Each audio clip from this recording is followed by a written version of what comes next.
27쪽. 사람은 가진 것이 없을 때보다 자신이 갖고 있던 것이 대단한 것이 아니라는 사실을 깨달았을 때 더 슬퍼집니다.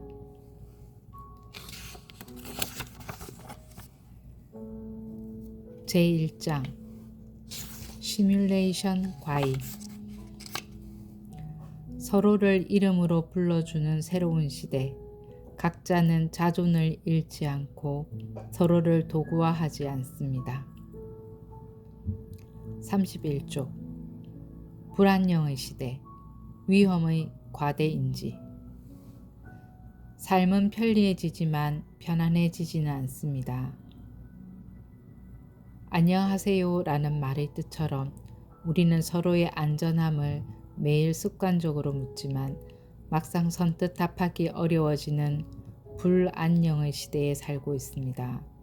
왜 우리는 안녕함을 느끼지 못할까요? 예전보다 풍요로운 사회에 살면서 왜 온라인에서 서로를 공격하고 아이 낳는 일을 꺼리고 사회적 정신보건의 위기에 처하게 되었을까요? 오래오래 행복하게 살았습니다는 동화 속 행운 같은 이야기입니다. 서로 정치와 경제가 안정된 사회라 하더라도 가정의 단단함과 가족의 건강함이 전제되는 각자의 행복은 더욱 어려운 일입니다. 모든 문제의 답을 풀 수는 없지만 그 실마리를 위험에 대한 과대 인지에서 찾아보고자 합니다. 발전된 기술은 수고로움을 덜어주지만 증강된 기능으로 얻게 된 시간만큼 사람들은 새로운 욕망을 갖게 됩니다. 물질 세계가 풍요로워질수록 우리의 욕망은 커져만 가기에 기대와 현실의 간극도 좀처럼 줄어들지 않습니다. 이렇듯 우리는 잘 살아가기가 어려운 세상에 살고 있는 듯합니다. 그런데 과연 우리의 삶은 지난 시절 조상들의 삶보다 더 나빠지고만 있는 것일까요? 여기서 돌아봐야 할 것은 우리가 근본적으로 위험을 과장하여 인식하고 있는 것은 아닌가 하는 부분입니다. 이 과정에서 가장 큰 영향을 미치는 것은 미디어 환경이 변화하며 정보의 전달 방법이 바뀌는 상황입니다. 미디어는 업의 특성상 평이한 일상보다 심각한 사건들을 집중적으로 다룹니다.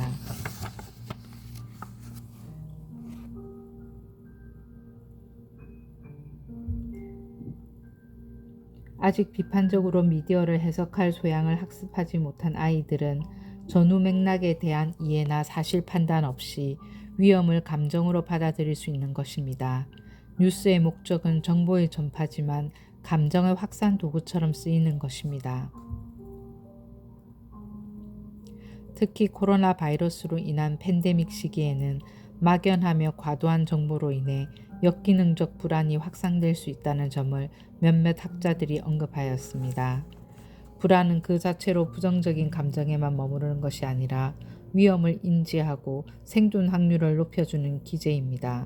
하지만 과도하며 때로는 비합리적이고 일상 기능을 저하시킬 정도의 불안을 역기능적 불안이라 설명하는 것입니다. 역기능적 불안은 세상을 바라보는 방식에도 영향을 미칠 수 있습니다. 그것이 개인적 단위를 넘어 집단으로 집결될 때 불안의 진폭은 더욱 커질 수 있습니다. 그는 인류가 문명화를 거치며 점점 평화로워졌다고 주장합니다. 그에 따르면 우리 사회는 지난 삶에 비해 훨씬 안전해지고 있지만 전 세계의 뉴스를 접하는 사람들의 생각은 그 사실로부터 멀어진다고 합니다.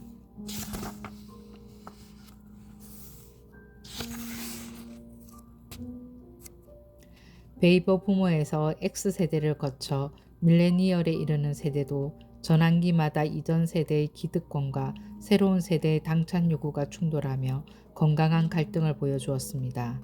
그 결과 생산과 소비를 주도하는 세대가 사회의 중심에 서게 됩니다.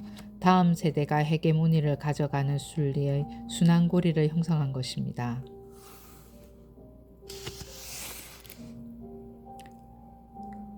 지금은 세대 간 상호 책임을 둘러싼 실질적 갈등도 나타나고 있습니다. 이전 세대가 짊어져야 할 문제가 풀리지 않은 채 다음 세대에게 전가되는 일이 벌어지는 것입니다. 특히 그 문제가 심화되는 경우 문제의식에 대한 공감의 밀도에 세대 차이가 발생하고 있습니다.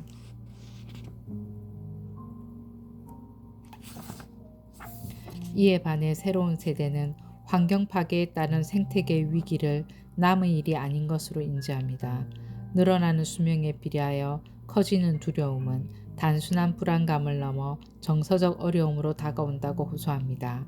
기후 불안이라는 이러한 현상은 청소년 운동으로 구체화되며 이전 세대에게 각성을 요구하는 모습으로 나타납니다. 새로운 세대의 눈에는 이 간극이 피해자 세대와 가해자 세대의 구도처럼 다가온다고 합니다. 이분법적 구도에서 현실 인식과 대응의 세대 간 차이가 선명하게 보입니다. 그리고 이 세대 차이가 현재와 미래의 문제를 풀지 못하는 가장 큰 장벽처럼 느껴지면 그 감정이 혐오를 만들어내기도 합니다. 잊지 말아야 할 것은 인류는 무엇인가를 믿는다면 그에 맞추어 실행하는 종이라는 사실입니다. 교육신경과학자 토드 로즈는 집단 착각이라는 책에서 사회학자 윌리엄 아이작 토머스와 그의 부인 도로시 토머스가 제시한 토머스의 정리를 언급합니다. 만약 사람들이 어떤 상황을 현실로 정의한다면 결과적으로 현실이 된다. 인간은 너무나 사회적인 동물이기 때문에 누군가의 행동에 영향을 받는다는 것으로 책에서는 다른 이의 행동을 따라하고 싶은 수능 평향을 설명하는 실험을 소개합니다. 저자는 진실 따위는 중요하지 않다라고 이야기하며 우리의 뇌는 우리가 집단에 대해 가지고 있는 믿음에 반응한다고 주장합니다. 그렇다면 이제 우리가 생각하는 집단의 크기가 동네 친구에서 전 인류로까지 확장되는 세계에서 우리의 생각과 행동을 바꾸게 만드는 수많은 입력이 폭증한다면 어떤 일이 벌어질 것인지 상상할 수 있습니다. 이 경우 사람들은 더욱 많은 불안을 느낄 뿐 아니라 상대의 불안에 맞추어 자신의 행동을 바꿀 수 있다는 사실 또한 잊지 말아야 합니다.